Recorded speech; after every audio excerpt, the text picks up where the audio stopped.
Her man finds a dog freezing in the snow and decides to rescue it. But as he approaches, he discovers something surprising hidden under the injured animal. What he finds is astonishing. The majestic Hawthorne Manor stood alone atop the highest hill in Oak Ridge, Vermont, like an ancient stone sentinel guarding secrets of happier times. Its windows, once witnesses to laughter and celebrations, now only reflected the grey winter sky that threatened the season's first snowfall. Inside, Alexander Hawthorne, a man of 60, whose stern face hid the weight of a decade of solitude, observed the withered garden from his study. "Mr. Hawthorne, dinner is served," announced Margaret, the housekeeper who had been working at the manor for 30 years. Her soft voice barely disturbed the heavy silence that reigned in the room. "Thank you, Margaret." "But I have no appetite tonight," Alexander replied without taking his eyes off the window. His eyes, a deep brown furrowed by small wrinkles, followed the dance of the first snowflakes that began to fall. Margaret, a petite woman with silver hair and a maternal gaze, sighed with concern. She knew this routine all too well. Since Mrs. Elizabeth's departure, Alexander had become a shadow of the man he once was, a charismatic businessman, a loving father, a devoted husband. Now, only a man consumed by memories and regret remained. "Excuse me, sir," Margaret said goodbye. But before leaving, she paused at the threshold. "Your son, Christopher, called this afternoon. He asked if you could—" "I'm not available to anyone, Margaret," Alexander interrupted with a firm but tired voice. "You know that." The woman nodded resignedly and closed the door softly behind her, leaving Alexander once again alone with his thoughts. The sound of her steps was lost in the hallway, mingling with the whisper of the wind that began to blow more strongly. Alexander rose from his leather armchair and walked to the bar cabinet. He poured a finger of whiskey into a cut crystal glass, a gift from Elizabeth on their 20th anniversary. Every object in that manor held a memory of her. Every corner whispered her name. The grandfather clock struck 8 o'clock with its solemn chimes. Alexander remembered how his children, Christopher and Sophia, used to count the chimes when they were little, competing to see who would reach 8 first. Now, Christopher was a successful architect in New York City, and Sophia lived in Los Angeles, pursuing her career as a violinist. Both had drifted away, not only geographically but emotionally, tired of clashing against the walls their father had built around his heart. The phone's ring broke the stillness of the study. Alexander looked at the device with disinterest, knowing it would be Rachel, his assistant, with some pending business matter. He let it ring until the answering machine activated. "Mr. Hawthorne, it's Rachel. The board of directors needs your approval for the new project in Boston. The deadline is tomorrow and—" Alexander turned off the answering machine with an abrupt movement. Business, which was once his passion, now only represented a necessary distraction, a way to keep his mind occupied during the endless hours of the day. The snow was falling more intensely now, covering the garden with a white blanket that shimmered under the moonlight. The cold seeped through the windows, but Alexander barely noticed it. His mind wandered through the corridors of the past, remembering the Christmases when the manor was filled with laughter and music, when the aroma of Elizabeth's desserts filled every corner, when his children ran down the hallways chasing their childhood dreams. A knock on the front door abruptly pulled him from his memories. It was an urgent, insistent sound. Alexander frowned, irritated by the interruption. Margaret had already retired to her house on the manor grounds, and no one else should be there at this hour. The knocks continued, more pressing. Alexander left his glass on the desk and headed towards the main entrance, his steps echoing in the silence of the manor. As he opened the heavy oak door, a gust of icy wind hit him in the face, bringing with it snowflakes and a young, agitated voice. "Mr. Hawthorne, thank God you're awake," exclaimed a girl wrapped in a thick red coat. It was Emma, the daughter of the new neighbors who had recently moved into the adjacent house. "There's something in your garden. Something you need to see." Alexander observed the young woman shivering at his door with bewilderment. Emma Parker, barely 19 years old, was known in the neighborhood for her love of animals and her restless spirit. Her parents, renowned doctors, had moved into the neighboring house 3 months ago, bringing with them a vitality that contrasted with the usual silence of the area. "Miss Parker, do you have any idea what time it is?" asked Alexander, trying to maintain his formal tone despite the irritation he felt at the interruption. I know," "And I apologize," Emma replied, her words coming out in small clouds of vapor in the freezing air. "But there's something in your back garden near the old greenhouse.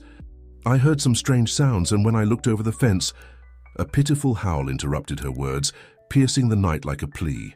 Alexander felt a shiver that had nothing to do with the cold. There was something in that sound that awakened an emotion he thought forgotten: compassion. "Please," Emma insisted, her brown eyes shining with determination. "I just need you to come with me to see. If there's nothing, I'll leave immediately and promise not to bother you again." Alexander hesitated. His rational mind told him to close the door and return to his usual solitude, but something in Emma's gaze reminded him of Sophia, his daughter, when she was younger, and came to him with the same urgency to help any creature in need. "Wait here," he said finally, surprising himself. He returned to his study and took a heavy coat and a flashlight. When he came back to the door, Emma was smiling with evident relief. Together they walked down the manor's side path, their steps crunching on the freshly fallen snow. The wind had subsided a bit, but the temperature kept dropping. The flashlight's beam created ghostly shadows among the snow-covered bushes. "How did you hear these sounds from your house?"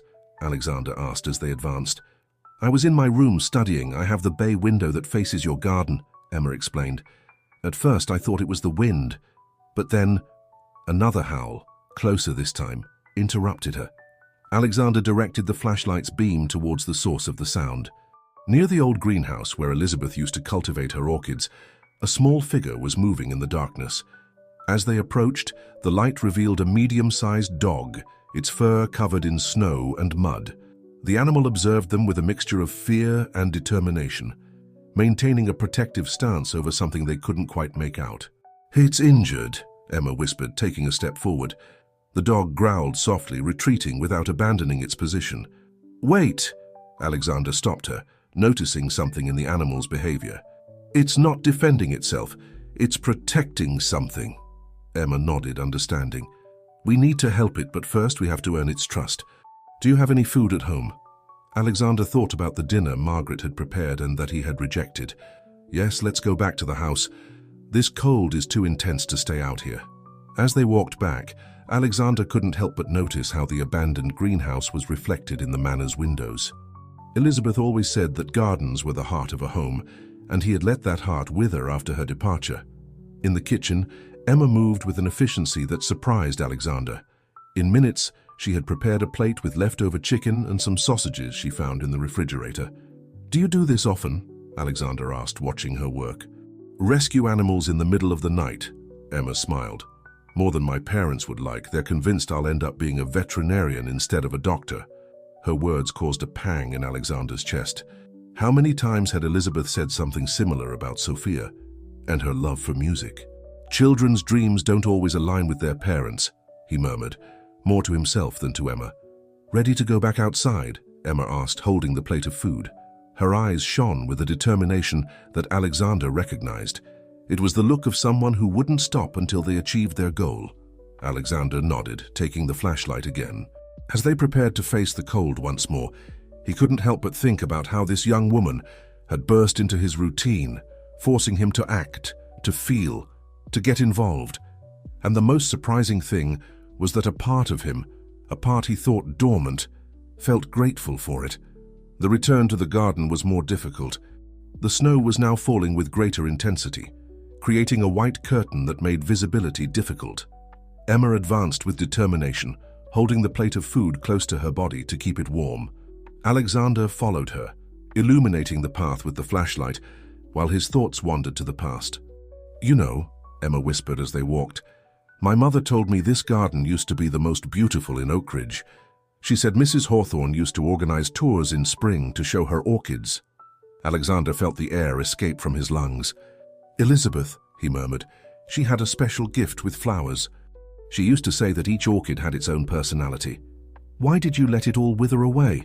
Emma asked with a mixture of curiosity and sadness. Before Alexander could answer, a movement in the shadows caught his attention. The dog was still there, shivering but maintaining its protective position. The flashlight's beam revealed its condition better.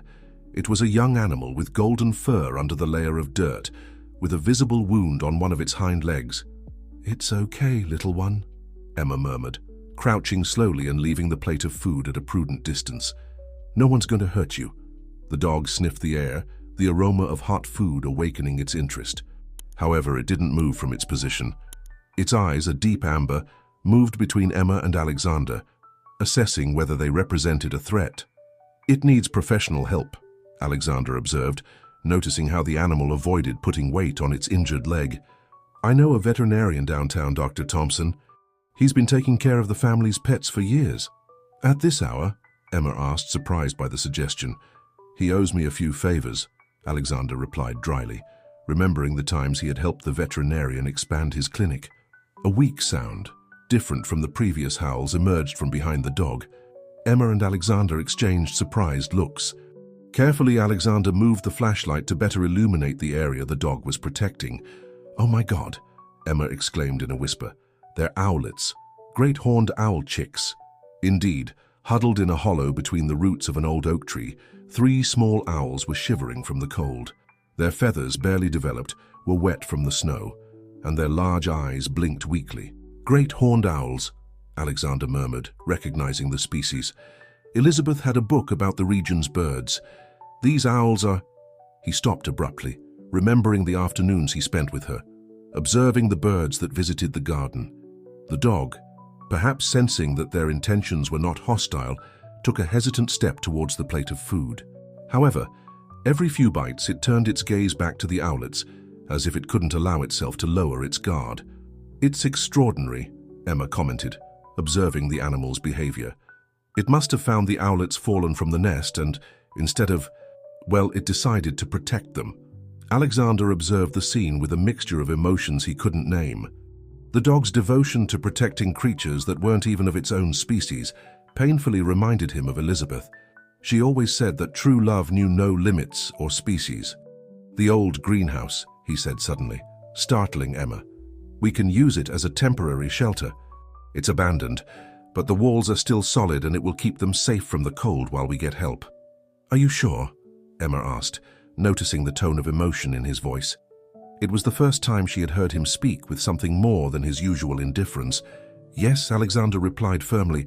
"Elizabeth, she would want us to use it for this." As they watched the dog finish its meal, Alexander felt something strange in his chest, a sensation that had been dormant for years. The desire to help, to do something that mattered. The snow kept falling, but the cold no longer seemed so intense. "We'll need blankets," he said, making a decision, "and I'll have to call Dr. Thompson. Emma, could you stay here with them while I go to the house?" The young woman nodded, surprised by the change in his attitude. "Of course, Mr. Hawthorne. I'll be right here." As he walked back to the manor, Alexander couldn't help but look towards the second-floor windows, where Elizabeth's studio remained untouched, like a sanctuary to her memory. For the first time in years, he didn't feel the crushing weight of grief when thinking of her. Instead, he heard her voice in his mind, soft and clear as always. "Love finds unexpected paths, my dear. You just have to be willing to follow them." The interior of the manor, which minutes before had seemed like a refuge, now felt like a prison of memories. Alexander moved urgently through the hallways, searching for what was needed to help the creatures in the garden.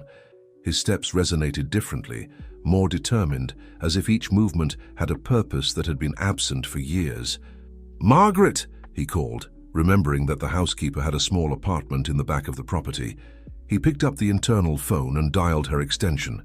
"Mr. Hawthorne," Margaret answered, her voice mixed with concern and surprise. It was the first time in years that he had called her at this hour. "I need your help, Margaret. It's urgent. Could you come to the main house?" While waiting, Alexander went up to the second floor towards a room that had remained closed for years. Sophia's room. His daughter had always been the most sensitive in the family, collecting soft blankets and pillows for her reading corner. Something told him she would approve of the use he would give them tonight. As he opened the door, the scent of jasmine hit him like a wave. Elizabeth always put jasmine sachets in the closets, a habit that Margaret had faithfully maintained. The room remained exactly as Sophia had left it. The lavender walls, the shelves full of books, the family photographs. His eyes stopped on a particular photo. Sophia, at just 12 years old, holding her first violin, while Elizabeth hugged her. Both were smiling at the camera with the same luminous expression. Alexander was there too, his hand on his daughter's shoulder, pride evident on his face. "Sir?" Margaret's voice brought him back to the present. "What's happening?" Alexander turned, finding his housekeeper at the door, wrapped in a thick robe and with a concerned expression. "I need blankets, the thickest you can find," he explained while taking some from Sophia's closet. "And I'll also need you to prepare the greenhouse. Turn on the emergency heating." "The greenhouse?" Margaret asked, confused. "But it's been closed since—" "I know," he interrupted her gently. "But tonight, we need it." As they went down the stairs loaded with blankets and pillows, Alexander explained the situation. Margaret listened attentively, her eyes shining more and more. "I'll also need you to prepare some hot food," Alexander added, as he dialed Dr. Thompson's number on his cell phone. "Emma is helping us and has been out in the snow all this time." Margaret nodded, a small smile forming on her lips. "I'll prepare hot chocolate and some tamales I saved from dinner." The phone rang 3 times before a sleepy voice answered. "Robert? It's Alexander Hawthorne. I need your help." Alexander's voice conveyed an urgency that surprised even Margaret, who had known him for decades. "Alexander, what's happening?" asked the veterinarian, sounding more awake. "I have an injured dog and 3 great horned owl chicks that need urgent attention. I know it's late, but—" "I'm on my way," Dr. Thompson interrupted without hesitation. "Give me 20 minutes. As Margaret headed to the kitchen, Alexander returned to the garden with the blankets. The snow had formed small mounds around the greenhouse, creating a surreal landscape under the moonlight. Emma was still where he had left her, now sitting on the ground near the dog, who seemed to have lowered its guard a bit. "The veterinarian is on his way," Alexander announced, handing Emma a blanket, "and Margaret is preparing something hot to drink." "Thank you," Emma smiled, wrapping herself in the blanket. "I've been talking to our friend here. I think he's starting to trust us." The dog, as if understanding they were talking about him, perked up its ears. Its gaze met Alexander's, and for a moment something passed between them. In those amber eyes, Alexander saw his own pain reflected, his loneliness, but also an iron determination to protect what he loved. "We're going to take them to the greenhouse," he said softly, crouching to the animal's level. "They'll be safer and warmer there." To his surprise, the dog stood up with difficulty, limping towards him. Emma held her breath as the animal approached Alexander and, after sniffing him briefly, allowed him to pet its head. "Good boy," Alexander murmured, feeling the wet fur under his fingers. "Now let's help your little friends." The greenhouse, after years of abandonment, was slowly beginning to awaken. Margaret had activated the old heating system, and the icy air was giving way to a comforting warmth. The glass walls, though clouded by time and snow, still maintained their elegant structure, reminiscent of past glories. "It's beautiful," Emma whispered, as she helped Alexander place the blankets in a protected corner. "Even abandoned like this, it has something special." Alexander observed the space with new eyes. The work tables remained in place, covered in dust, some still with empty pots.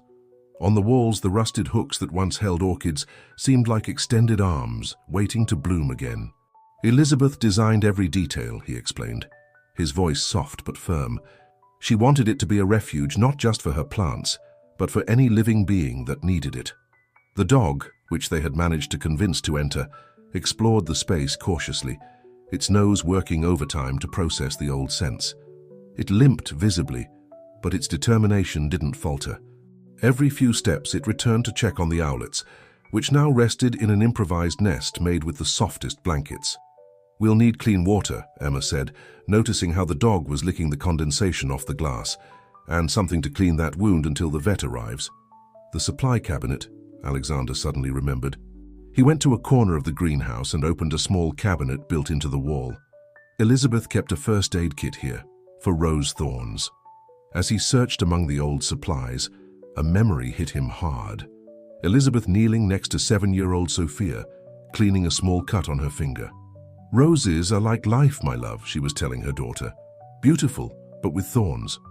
The important thing is not to let the fear of thorns prevent us from enjoying their beauty." "Mr. Hawthorne?" Emma's voice brought him back to the present. "Are you okay?"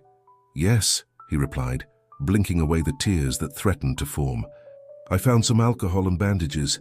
They're old, but they'll do until Robert gets here." A high-pitched sound caught their attention.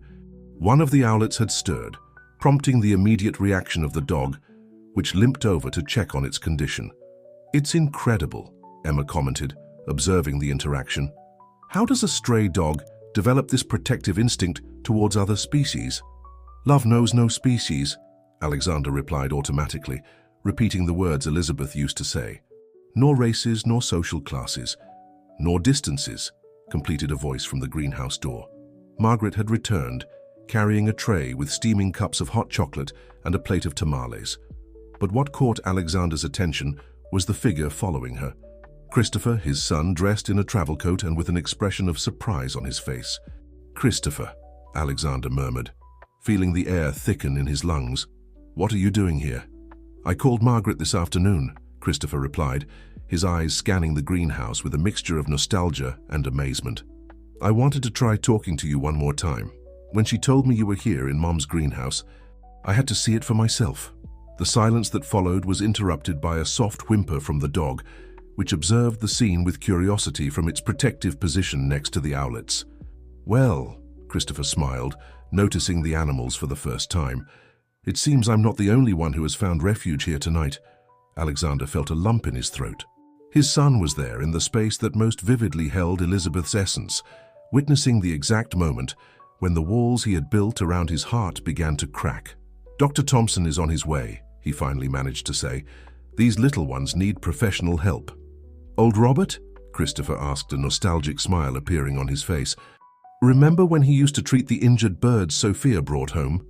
"I remember every one of them," Alexander replied softly, surprised by the clarity with which the memories returned. "Your mother documented each rescue in her greenhouse diary." Emma, who had been observing the exchange in silence, noticed how the atmosphere in the greenhouse subtly changed. The air was not only warmer due to the heating, there was something else, a different warmth that seemed to emanate from the shared memories, from the unspoken words, from the wounds that were beginning to heal. The silence in the greenhouse grew thicker, only interrupted by the soft hum of the heating and the occasional sounds from the animals. Christopher slowly approached the corner where the owlets were resting, observing them with the same contemplative expression he had inherited from his mother. "They're great horned owls," Alexander explained, finding in the technical details a safe refuge to avoid the pending conversation. "The dog has been protecting them." "Like Mum protected her orchids," Christopher replied, his voice mixed with contained emotion. "Remember how she used to stay here until late, especially during storms? She said the plants needed extra company on difficult days." Margaret, sensing the tension in the air, began to serve hot chocolate in ceramic mugs that Elizabeth had bought at the craft market. Emma accepted one gratefully, her hands appreciating the warmth. "Mr. Hawthorne," the young woman intervened, feeling the need to break the tension. "Shouldn't we prepare something for when the vet arrives? He might need a workspace." "The central table," father and son responded in unison, then looked at each other in surprise. "Elizabeth always used it for her transplants," Alexander continued, as Christopher nodded. "It has the best lighting and it's large enough." Together, in a silence loaded with meaning, they began to clean the table. Each object they moved awakened a memory. The small labels written in Elizabeth's elegant calligraphy, an old sprayer that Sophia had decorated with butterfly stickers, the gardening tools meticulously arranged in their holders. "Sophia should be here," Christopher murmured as he wiped the dust from the surface. She was always the most like Mom when it came to caring for living things. Alexander felt as if an invisible fist was squeezing his heart. "Your sister, have you spoken to her recently?" "Yes," Christopher replied, pausing his work to look at his father. "She has an important concert in Los Angeles next week. She's the soloist." The pride in Christopher's voice was evident, but there was also a silent reproach in his words. Alexander knew that Sophia had sent him an invitation to the concert. The envelope was still unopened on his desk. The dog, which had been observing their movements attentively, approached Christopher limping, sniffing his shoes with curiosity. "Hello, friend," Christopher smiled, bending down to pet it gently. "Looks like you've had a tough night, huh?" "It's strange," Emma commented, who had been observing the animal. "It's as if it knows you can help, as if it had been waiting for the right moment to be seen." "Or for the right people," Margaret added, with the wisdom that only years of observing a family can give. "Sometimes angels take unexpected forms." The sound of a car approaching interrupted the conversation. The headlights briefly illuminated the interior of the greenhouse through the foggy glass. "Must be Robert," Alexander said, moving towards the door. "Dad," Christopher called, his voice stopping Alexander in his tracks. It was the first time in years he had called him that. "Why don't you let me receive him? I know the way here, and you could stay with our furry friend. He seems to trust you." Alexander looked at his son, really looked at him, for the first time in a long time. He saw in him not only Elizabeth's reflection, but also parts of himself that he had forgotten. The determination in his jaw, the way his eyes softened when he cared for others, the way his hands, though younger, moved with the same precision as his when working. "Thank you, son," he responded simply, but in those two words there was a world of meaning. As Christopher went out to receive the veterinarian, Alexander knelt next to the dog, which had returned to its vigilant post near the owlets. The animal looked at him with those amber eyes that seemed to contain ancient wisdom. "You know," Alexander murmured, so low that only the dog could hear him, "I think Elizabeth was right. Sometimes love finds unexpected ways to remind us who we really are." Dr. Robert Thompson entered the greenhouse like a gust of professional energy, his black bag contrasting with his silver hair. At 65, he still maintained the vitality that characterized him when he attended to the emergencies of the animals Sophia rescued in her childhood. "Alexander," he greeted with a familiarity that only decades of friendship allow, "Christopher has filled me in on the way. What a night you've had, huh?" His eyes scanned the greenhouse with evident nostalgia.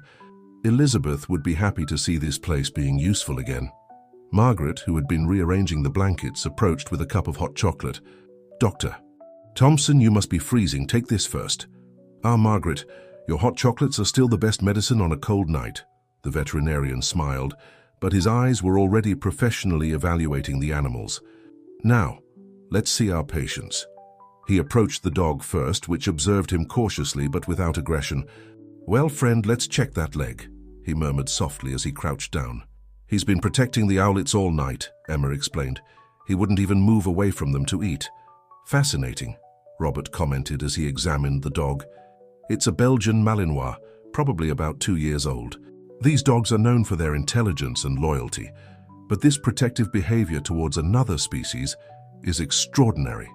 His expert hands ran over the animal's body, stopping at the injured leg. "He has a ligament sprain. Fortunately, nothing broken. He's also dehydrated and needs good nutrition, but he'll recover completely."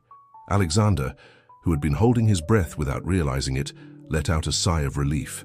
Christopher, standing next to him, gave his shoulder a light squeeze, a gesture so familiar and at the same time so forgotten that it almost made him tremble. "And the owlets?" Christopher asked, his voice betraying his concern. Robert moved towards the improvised nest, his movements deliberately slow so as not to alarm the dog. "Great horned owls, no doubt. Very young. They probably fell from the nest during the storm." He examined each owlet carefully, while the dog attentively observed his every move. "They're cold and somewhat dehydrated, but they're strong. With proper care, they'll survive." "What do they need?" Alexander asked, surprising everyone with the urgency in his voice. "Warmth, primarily," Robert replied, "and specialized feeding. I have contacts at the Wildlife Rehabilitation Center in Burlington. They can give them the expert care they need. Do we have to take them tonight?" The concern in Emma's voice was evident. Robert shook his head. "With this storm, it would be risky. If we keep the temperature stable here and feed them correctly, they'll be fine until tomorrow. I'll give them some electrolytes and vitamins now." As the veterinarian worked, Alexander observed how the dog followed each movement, its protective instinct never faltering despite its own pain. "He's like you, Dad," Christopher said quietly, just for his father to hear. "What do you mean?" Alexander asked, puzzled. "The dog, injured but carrying on, protecting others despite his own pain." Christopher paused, carefully choosing his next words. "Like you after Mom passed. You hurt yourself more and more, but you kept going, trying to protect us in your own way." Alexander felt something breaking inside him, a crack in the wall he had built around his heart. "I did everything wrong, Christopher. I wanted to protect you from the pain, but I only managed to push us further apart." "Not everything is lost, Dad," Christopher replied, his voice soft but firm. "Look at this place. Mom's greenhouse, abandoned for years, but tonight, Tonight it's alive again, serving as a refuge, healing wounds. Maybe not just theirs, he added, pointing to the animals. Margaret, who had been observing the scene, approached with more hot chocolate. Love has mysterious ways of finding its way back home, she said, repeating one of Elizabeth's favorite phrases. Robert finished applying a bandage to the dog's leg and stood up, satisfied with his work. Well, our friends are stable. Now they need rest and constant care until tomorrow. Who will stay with them? I will, Alexander and Christopher answered in unison, then looked at each other in surprise. Emma smiled, wiping away a discreet tear. I think there's room for everyone in the greenhouse tonight. Midnight arrived at the greenhouse, bringing with it a special calm. Dr. Thompson had left after giving detailed instructions and promising to return at dawn. Margaret, after making sure everyone was comfortable and well supplied with blankets and thermoses of hot coffee, retired to rest, although everyone knew she probably wouldn't sleep, attentive to any need. Emma had called her parents to explain the situation, and after a brief discussion, they allowed her to stay and help. After all, her mother had said on the phone, you're with the Hawthorns and that greenhouse is safer than a bunker. The dog, calmer after receiving medical attention, rested on a blanket near the owlets, its attentive gaze never completely abandoning its protege. Alexander had noticed that the animal had a small white mark on its chest, in the shape of a star. We should give him a name, Christopher suggested, sitting on the floor next to his father, both leaning against one of the work tables. We can't keep calling him the dog. Star, Emma proposed from her place near the owlets, where she was monitoring their temperature according to the veterinarian's instructions, for the mark on his chest. No, Alexander replied softly. Guardian. That's what he is, what he has chosen to be. The dog raised its head upon hearing the word, as if recognizing its new name. Christopher smiled, remembering something. Mom always said that names have power, he commented. That when you name something, you establish a special connection with it. That's why she knew the name of each of her orchids, Alexander added, his voice tinged with nostalgia. Each one had a story, a personality. Is it true that she had more than 200 different species? Emma asked, her eyes shining with curiosity. 243, Alexander replied precisely. She catalogued them all in a special diary. Every flower, every bud, every... He suddenly interrupted himself, standing up with a sudden energy that startled Guardian. The diary, he murmured, heading towards a cabinet in the corner of the greenhouse. It must be here. His hands trembled slightly as he opened the old furniture. The smell of old paper and leather mixed with the warm air of the greenhouse. There on the top shelf, a collection of leather-bound notebooks waited, preserved from time by the greenhouse's controlled environment. I found them years ago, Christopher confessed, watching his father. When I used to come here in secret after they closed the greenhouse. I read her notes, trying to understand. Why did you never tell me? Alexander asked, holding one of the diaries as if it were a fragile treasure. Would you have listened? Christopher's answer carried no reproach, just a sad honesty. Alexander sat down again, this time closer to his son. He carefully opened the diary, and a photograph slipped from between its pages. Elizabeth, Christopher, and Sophia, all three laughing as they planted an orchid. It was the day Sophia decided she wanted to be a musician, Christopher remembered, looking at the photograph. Mom had put on classical music for the plants. She said it helped them grow better. Sophia was fascinated by the violin in the piece that was playing. Beethoven, Alexander nodded. The violin concerto in D major. Elizabeth insisted we buy her a violin that very week. And you opposed it at first, Christopher added with a small smile. I wanted her to study business, to prepare to run the family company, Alexander admitted, the regret evident in his voice. Your mother told me something I never forgot. Businesses are built with hard work, but souls are built with passion. Emma, who had been listening in silence, noticed how one of the owlets stirred. Guardian immediately raised its head, but she calmed it with a gesture. It's just dreaming, she whispered, gently adjusting the blanket. Like all of us.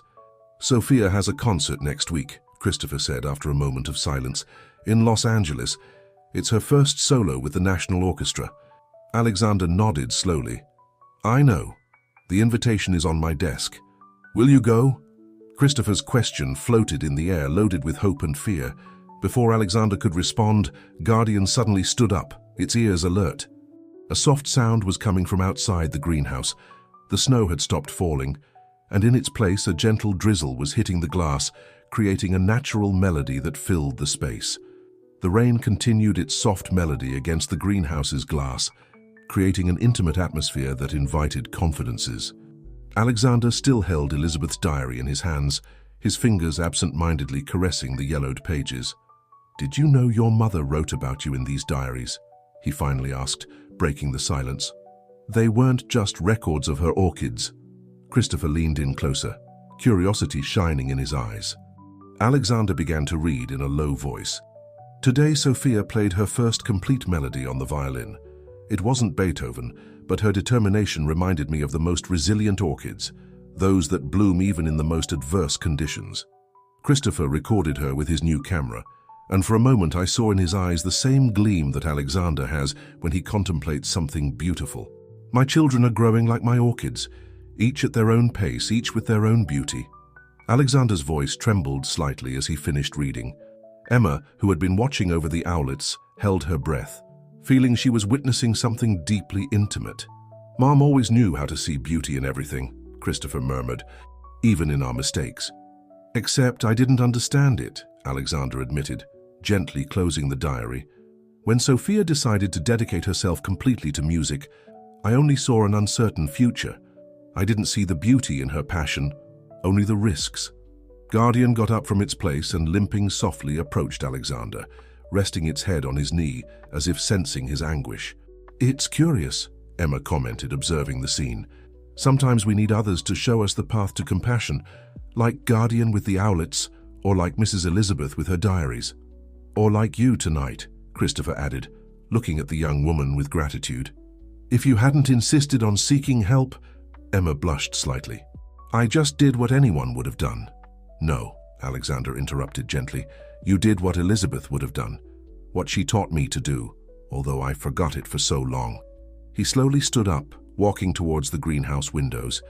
The rain had diminished and some stars were beginning to peek through the scattered clouds. "Sophia's concert," he said suddenly, his voice firmer. "When exactly is it?" "Next Saturday," Christopher replied, holding his breath. "At 8 in the evening at the Walt Disney Concert Hall. She'll be performing Beethoven's Violin Concerto," he added after a pause. "The same one that inspired her here, in this greenhouse."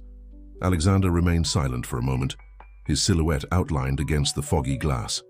When he finally spoke, his voice contained a decision that Christopher hadn't heard in years. "Margaret keeps the passports in the safe in my study. Tomorrow, after we take the owlets to the rehabilitation center, I'll need you to help me with some calls. We need to get plane tickets to Los Angeles." Christopher jumped up, but before he could speak, his father continued. "And I'll need you to come with me, Christopher. I don't want to do this alone." "Do what, Dad?" Christopher asked, although he already knew the answer. "Recover our family," Alexander replied, turning to look at his son. "Sophia needs to know that we're proud of her, that we always were, that her mother was right. True beauty lies in being true to oneself." Emma discreetly wiped away a tear, while Guardian, as if understanding the importance of the moment, let out a soft bark of approval. "But first," Alexander added, crouching down to pet the dog, "we have to make sure these little ones are safe, and decide what we're going to do with this brave Guardian." "About that," Christopher began, exchanging a knowing look with Emma, "I think the greenhouse needs a permanent Guardian. Someone who understands like Mom that love knows no species or limits." The first lights of dawn began to filter through the greenhouse's glass, creating a spectacle of colors that none of those present would ever forget. The light passed through the raindrops adhered to the glass, creating small rainbows that danced on the surfaces. Margaret had returned shortly before dawn with a tray of freshly baked bread and fresh coffee. The aroma mixed with the humid air of the greenhouse, creating a cozy atmosphere that made it hard to believe that just hours before the place had been abandoned and cold. "The owlets have had a good night," Emma reported, consulting the notes she had been meticulously taking. "Their temperature has stabilized and they've accepted the food Dr. Thompson left." Guardian, who had dozed intermittently during the night, always alert to any sound from his protégés, raised his head with interest upon hearing the owlets mentioned. His bandaged leg seemed to bother him less, although he still moved cautiously. "Robert will be here any moment," Alexander commented, checking his watch. We need to prepare everything for the transfer to the rehabilitation center. About that, Dad, Christopher intervened, exchanging a look with Margaret. I was thinking, the rehabilitation center is only 2 hours from here. We could what? Alexander asked, although by the gleam in his eyes he seemed to intuit what his son was going to suggest. We could maintain a link with the center, not just to follow the progress of the owlets, but also, maybe the greenhouse could serve as a transition point for other animals that need rehabilitation.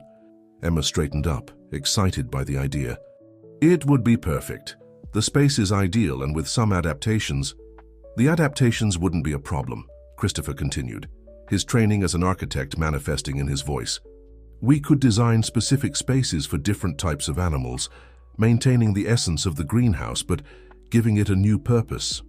Alexander walked to the center of the greenhouse, where Elizabeth's old desk remained as a silent witness to so many changes. On it, the diary they had been reading during the night seemed to glow under the dawn light. Elizabeth always said this place had to be more than a greenhouse, he finally said, his voice soft but firm. She dreamed of turning it into a sanctuary, a place where life could flourish in all its forms. He turned to his son, and for the first time in years, Christopher saw in his father's eyes that gleam of determination he remembered from his childhood. We'll do both, Alexander declared.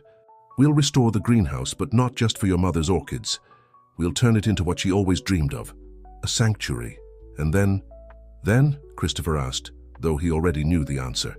Then we'll go to Los Angeles, Alexander completed. It's time for your sister to know that her music has bloomed in the right place. Margaret, who had been observing the scene in silence, approached with a smile on her lips. Sir, there's something you should see. She went to a corner of the greenhouse and carefully moved aside some dusty boxes. There, protected from time and abandonment, a small orchid had survived, its green leaves shimmering timidly in the morning light. It's the Cattleya Elizabeth, Alexander whispered, instantly recognizing it. The variety I named in her honor. I thought they were all lost. I've been secretly caring for it, Margaret confessed. Every week, when I came to check on the greenhouse. I knew that someday. Her words were interrupted by the sound of a car approaching. Guardian stood up alert, but no longer defensive as the night before. Must be Robert, Christopher said, moving towards the door. Christopher, Alexander called, stopping his son. When you talk to the rehabilitation center, make sure to mention that we have a permanent guardian for the new sanctuary. He looked towards the dog, which was observing him with its intelligent amber eyes. Someone who perfectly understands the meaning of protecting and caring. Dr. Thompson arrived accompanied by a young veterinarian from the rehabilitation center, Dr. Olivia Carter, a specialist in raptors. Her presence conveyed a professional calmness that helped ease the tension of the moment. Good morning, everyone, Olivia greeted, as she observed the space with admiration. This place is impressive. When Robert told me about a greenhouse adapted as a temporary shelter, I didn't imagine something like this. Guardian attentively observed the newcomers from his position next to the owlets, his posture alert but more relaxed than the night before. Emma had sat down next to him, whispering words of comfort. The owlets have had a good night, Robert reported as he reviewed the records Emma had kept. Their body temperature has stabilized, and they've responded well to the emergency feeding. Olivia approached with smooth and professional movements to examine the small birds. They're very young specimens of great horned owl. It's extraordinary that they've survived, and even more extraordinary is this dog's behavior. Alexander, who had been observing the scene in silence, stepped forward. Dr. Carter, before proceeding with the transfer, I'd like to discuss a proposal with you. Christopher and Margaret exchanged looks of approval as Alexander explained his vision of turning the greenhouse into a satellite rehabilitation center. Olivia's eyes lit up with each detail of the project. Mr. Hawthorne, this would be an invaluable resource for the region, she responded enthusiastically. The location is perfect, the space is ample, and the structure already has environmental control systems. With the proper adaptations, my son is an architect, Alexander interrupted with pride, a tone Christopher hadn't heard in his father's voice in years. He'll oversee the necessary renovations. And I could help, Emma added timidly. I mean, if you'll allow me. I'm studying medicine, but I've always wanted to work with animals. A rehabilitation center needs all kinds of knowledge, Olivia smiled. Human and veterinary medicine have more in common than people think. The moment to prepare the owlets for transfer came too soon. Guardian, sensing the change in activity, became more alert, his eyes following each movement of the veterinarians. "It's going to be difficult for him," Emma murmured, stroking the dog's fur. "He's been protecting them all night." "Dogs are smarter than we think," Olivia replied as she prepared the special transport boxes. "They can understand when we're trying to help." As if to confirm her words, Guardian, though tense, didn't try to interfere when Robert and Olivia began to carefully transfer the owlets to the conditioned boxes. He stayed close, vigilant, but seemed to understand that this was necessary. "Guardian," Alexander called softly, kneeling next to the dog, "you've done an excellent job protecting them. Now it's time to trust others to continue your work." The dog turned its head towards him, its amber eyes meeting Alexander's in a moment of mutual understanding. Both had learned, in a single night, that sometimes protecting means knowing when to step back and allow others to help. "We'll give you regular updates on their progress," Olivia promised, noticing the bond between the dog and the birds. "And when they're ready to be released, we could hold the ceremony here in the greenhouse." "Would that be possible?" Christopher asked, his eyes shining with the idea. "Of course," Olivia replied. "In fact, it would be ideal. Great horned owls are territorial. Releasing them close to where they were found would increase their chances of survival." As the veterinarians completed the preparations for the transfer, Margaret appeared with a tray of coffee and sweet bread. "For the road," she said, handing it to Olivia. "And this," she added, taking out a small package wrapped in waxed paper, "is for the little ones. They're silk worms that Mrs. Elizabeth used to raise for her wild birds." "Margaret," Alexander whispered, moved, "did you keep that alive all these years too?" The housekeeper smiled sweetly. "Some traditions deserve to be preserved, sir, like Mrs. Elizabeth's love for all living creatures."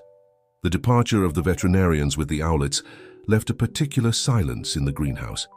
Guardian remained seated by the door, his gaze fixed on the path where the rehabilitation center's van had gone. Emma had stayed by his side, gently stroking his fur, while the others began to organize the next steps.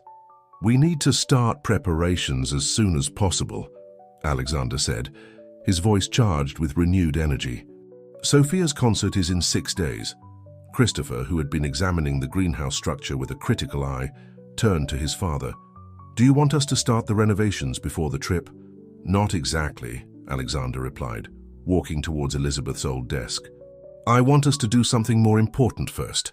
From one of the drawers, he took out a sketch pad that Elizabeth used to use to plan the arrangement of her orchids. The pages were yellowed, but the paper was still perfectly usable. "I want us to design the new sanctuary together," he explained, spreading the pad on the table. "You have the technical knowledge, Christopher. And Emma," he added, looking at the young woman, "your medical perspective will be invaluable for creating appropriate recovery spaces." "Me?" Emma asked, surprised by her inclusion. "Of course," Margaret intervened, who had been silently organizing the space. "Besides, someone will have to help me take care of Guardian while they're in Los Angeles." The dog, hearing his name, limped over to the group, as if wanting to participate in the planning. "About Los Angeles," Christopher began, hesitating for a moment before continuing. "How are we going to handle the surprise for Sophia? We can't just show up at the concert hall." Alexander smiled, an expression that lit up his face in a way Christopher hadn't seen in years. "Actually, I have an idea about that. Margaret, could you bring Elizabeth's memory box, the one in my study?" While Margaret went to fetch the box, Alexander began to sketch some ideas on the pad. His strokes were unsure at first, but gained confidence as he explained his vision. "Here, where the area for the most delicate orchids was, we could create a space for birds in recovery," he pointed out. "And this section with the best natural lighting would be perfect for animals that need constant warmth." Christopher leaned over the drawing, quickly adding technical notes and structural suggestions. Emma approached too, offering ideas on the most practical layout for medical care. Margaret returned with an elegant carved wooden box. Alexander opened it carefully, revealing a treasure trove of family memories, photographs, letters, small objects that told the story of a shared life. "Here it is," he said finally, pulling out an old envelope. "The program from Sophia's first violin recital. She was 12 years old and terrified, But Elizabeth gave her something before she went on stage. From the envelope, he extracted a delicate silk handkerchief with small orchids embroidered in the corners. She told her that each flower represented someone who believed in her, that as long as she had it close, she would never be alone on stage. "I remember," Christopher whispered. Sophia carried it in every performance, until she forgot it here the last time she visited the manor. Margaret softly completed. "It was right before I closed the greenhouse," Alexander finished. "But now this handkerchief will be our message, our way of telling her that we're ready to be a family again." Emma, who had been listening in silence, wiped away a discreet tear. "It's perfect," she said, "but how will you get it to her?" "I have some contacts at the Walt Disney Concert Hall," Alexander replied. "We can have her find it in her dressing room before the concert, along with a Cattleya Elizabeth orchid." "The same variety that survived here," Margaret added, pointing to the small plant she had discovered that morning. Guardian approached the desk, resting his head on Alexander's knee. His intelligent eyes seemed to understand the importance of the moment. "You know," Christopher said, observing the scene, "Mom always said that second chances come at the most unexpected moments and in the most unexpected forms." "Your mother," Alexander replied, absent-mindedly petting Guardian, "had a special way of seeing the truth in everything. As you said last night, some things need to wither to be able to bloom again." The following days passed in a whirlwind of activity at Hawthorne Manor. The greenhouse, which had remained a silent sanctuary for so long, now buzzed with life and purpose.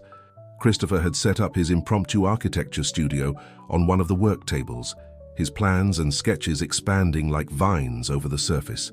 "The rehabilitation center sent the technical specifications we need," he explained as he reviewed the documents with Emma, who had been dedicating every free moment between her classes to help with the project. "Olivia says the owlets are responding extraordinarily well to the treatment." Guardian, who had become a constant presence in the greenhouse, perked up his ears upon hearing the news about his protégés. His leg was healing well, and although he still limped slightly, he moved with more ease each day. "It's as if he knows they did the right thing," Margaret commented, who had started bringing her famous cinnamon cookies every afternoon, filling the space with homey aromas that reminded them of happier times. Alexander entered the greenhouse, holding his phone and wearing an expression of satisfaction on his face. "It's all arranged. The contact at the Walt Disney Concert Hall confirmed they can place the handkerchief and the orchid in Sophia's dressing room just before the concert." "And the tickets?" Christopher asked, looking up from his plans. "Front row," Alexander replied, allowing himself a small smile. "Elizabeth always said that from there she could see the music on the musicians' faces." Emma, who had been organizing the veterinary supplies that were beginning to arrive for the future sanctuary, paused for a moment. "Do you think she'll recognize it? The orchid, I mean." "Sophia was always the one who most resembled her mother in that," Margaret replied softly. "She could identify each variety just by its scent." Alexander approached the small Cattleya Elizabeth that Margaret had kept alive all these years. Its petals, a delicate pink with lavender edges, seemed to glow under the filtered light of the greenhouse. "Christopher," he called suddenly, "do you remember the story behind this variety?" His son approached, studying the flower attentively. "Mom developed it over years. She said she wanted to create an orchid that combined strength and delicacy, like Sophia's music." "Exactly," Alexander nodded. "She officially registered it the day Sophia gave her first recital at the conservatory. She said both had bloomed together." An emotion-laden silence filled the greenhouse.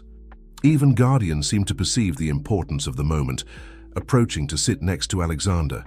"Sir," Margaret intervened, "there's something else we should consider." Everyone turned to her. "Mrs. Elizabeth's studio on the second floor. It's been closed since I closed the greenhouse," Alexander completed, understanding. "You're right, Margaret. It's time to open it too." Together they went up to the second floor of the manor. Elizabeth's studio remained exactly as she had left it. Violin scores mixed with botany books, family photographs on every surface, and next to the window, her desk overlooking the greenhouse. "Look at this," Christopher said, approaching a framed photograph. It showed Sophia standing in this very studio, holding her violin and laughing, as Elizabeth adjusted an orchid in her hair. It was the day of her audition for the conservatory. Alexander took the frame with trembling hands. "Your mother told her that orchids were like musical notes, each unique, but together they created something extraordinary. Emma, who had come up with them, noticed a notebook on the desk. "Mr. Hawthorne," she called softly, "I think you should see this." It was Elizabeth's last diary, open to an entry dated shortly before her passing. Alexander began to read aloud. "My orchids and my children have been my greatest teachers. They've taught me that love, like music and flowers, needs space to grow, freedom to develop, and above all, patience to bloom. Alexander will learn this someday. He has the same passionate heart as Sophia, though both hide it in different ways." Christopher put a hand on his father's shoulder, a simple gesture, but loaded with meaning. "Mom always knew this day would come," he said softly. "Yes," Alexander replied, carefully closing the diary. "And now I understand why she kept so many clues for us to find. The handkerchief, the orchid, her diaries. She knew we would need a path back home." The eve of the trip to Los Angeles brought with it a mixture of nervousness and expectation that could be felt in every corner of Hawthorne Manor. The greenhouse, which in a few days had transformed from an abandoned place to a space full of promises, now served as a meeting point for the final preparations. "The orchid is perfect for the trip," Margaret announced, as she carefully finished packing the Cattleya Elizabeth in a special container designed to transport delicate plants. "Dr. Carter taught me exactly how to maintain the proper temperature and humidity during the flight." Alexander observed Margaret's precise movements, remembering how Elizabeth used to prepare her orchids for international exhibitions. "She always said that flowers, like people, need to feel secure to show their true beauty." Emma, who had come to say goodbye and confirm the arrangements for taking care of Guardian during their absence, was reviewing a list she had meticulously prepared. "Dr. Thompson will come tomorrow for Guardian's follow-up check, and Olivia promised to send daily updates on the owlets." The dog, as if understanding they were talking about him, approached Alexander, limping softly. His gaze, always intelligent, seemed to contain a mixture of understanding and encouragement. "It's extraordinary," Christopher commented, observing the interaction between his father and the dog. "A week ago, this place was as closed as your heart, Dad, and now we're both learning to trust again," Alexander completed, crouching down to pet Guardian. "Sometimes we need others to show us the way back to ourselves." Margaret approached with Sophia's embroidered handkerchief, now carefully ironed and scented with the same jasmine essence that Elizabeth used to use. "The handkerchief and the orchid will arrive at the Walt Disney Concert Hall tomorrow afternoon. My cousin Carmen, who works in wardrobe, will personally ensure everything is in Miss Sophia's dressing room before the concert." "Do you think she'll understand the message?" Emma asked, expressing the doubt that everyone secretly shared. Christopher smiled, pulling something from his pocket, an old photograph he had found in his mother's studio. In it, Sophia held the same handkerchief while Elizabeth arranged a cattleya in her hair. "Sophia was always the most intuitive in the family," he replied. "Besides, these aren't just signs. They're promises Mom kept for us, waiting for the right moment." Alexander approached the desk, where the plans for the future sanctuary spread out like a map of dreams to be realized. "When we return," he said, gently tracing the lines with his fingers, "we'll begin the real transformation of this place. But first we must complete our own transformation," Christopher completed, perfectly understanding his father. Emma, who had been observing the scene, gently intervened. "Mr. Hawthorne, there's something else you should take to Los Angeles." She went to one of the work tables and returned with a small photo album they had been compiling over the past few days. "They're photos of the owlets," she explained. "From the night Guardian protected them to their progress at the rehabilitation center. I thought Sophia would like to see how her old home is becoming a place of healing and hope again." Alexander took the album with trembling hands, leafing through the pages that documented not only the rescue of the animals, but also the awakening of his own family. "It's perfect," he murmured, looking at a particular photograph where Guardian was vigilantly watching over the owlets on their first night in the greenhouse. "Sophia always said that music tells stories. This is the story she needs to hear." Margaret, with the wisdom of one who has seen a family grow through joys and sorrows, added, "Mrs. Elizabeth used to say that the best symphonies are those that begin in silence and end in celebration. Like this greenhouse," Christopher smiled, "from silence to rebirth." As the sun began to set, bathing the greenhouse in a golden light, the final preparations were completed, in an atmosphere of hopeful expectation. Guardian had settled near the surviving Cattleya, as if understanding its importance in the story that was about to unfold. "Tomorrow at this time," Alexander said, looking towards Los Angeles through the greenhouse's glass, "we'll be listening to Sophia play Beethoven's violin concerto, the same one that inspired her here in this place so many years ago." Los Angeles welcomed them with a sunset that painted the sky in golden and violet hues, reminding them of the delicate petals of the Cattleya Elizabeth, traveling protected in its special container. Alexander and Christopher observed the city from the window of their hotel, strategically located near the Walt Disney Concert Hall. "Carmen confirmed everything is ready," Christopher said, checking his phone. "The handkerchief and the orchid will be placed in Sophia's dressing room an hour before the concert." Alexander nodded in silence, his gaze lost in the Los Angeles horizon. In his hands he held the small album Emma had prepared, its pages now including a new photograph sent that morning. The owlets, noticeably stronger, in their space at the rehabilitation center. Margaret sent a message, Christopher continued, trying to maintain the conversation to ease the growing tension. "Guardian passed his checkup with Dr. Thompson perfectly. She says he doesn't stop watching over the greenhouse, as if he were guarding our place until we return." A soft smile appeared on Alexander's face. "Like all of us, he has found his purpose," he murmured. "Elizabeth always said that every living being has a role in the great concert of life." The sound of bells from a nearby church marked 6 o'clock, reminding them that in 2 hours the Walt Disney Concert Hall would open its doors. Christopher approached the case resting on the bed, opening it carefully to check its contents one last time. The program from Sophia's childhood concert, some selected photographs from the album, and a letter Alexander had written the night before. "Are you sure you want to include the letter?" he asked softly. Alexander turned to his son, his eyes shining with a mixture of determination and vulnerability. "There are things I need to tell her, Christopher, things that should have been said long ago." He approached the case and took out one of the photographs. Young Sophia sitting at the piano while Elizabeth taught her the basic notes. "Your mother used to say that music is the language of the soul. Maybe tonight, finally, I can speak to Sophia in her own language." A soft knock on the door interrupted the moment. It was Carmen, Margaret's cousin, who worked in wardrobe at the Walt Disney Concert Hall. "Mr. Hawthorne," she greeted with a warm smile, "everything is prepared in the dressing room. The orchid has been placed in the perfect spot, next to the mirror where Sophia always prepares before her performances." "Have you seen her?" Christopher asked, unable to contain his curiosity. "Sophia, I mean." Carmen nodded. "She's in the general rehearsal." "Mr. Hawthorne," she hesitated for a moment before continuing, "she looks so much like her mother. She has the same grace when she moves, the same way of tilting her head when she concentrates on the music." Alexander had to sit down, overwhelmed by the image. Christopher approached him, placing a hand on his shoulder in silent support. "The hall will be full," Carmen continued. "It's her first solo with the National Orchestra, and the music press hasn't talked about anything else all week." "Does she know?" Alexander began. "No," Carmen quickly replied. "She doesn't know you're here, but," she added with a soft smile, "this morning during rehearsal, I heard her play something that wasn't in the program. It was a melody that Mrs. Elizabeth used to hum while working in the greenhouse." Christopher held his breath. He knew that melody, a lullaby his mother had adapted for violin when Sophia was little. "It's time," Alexander finally said, standing up.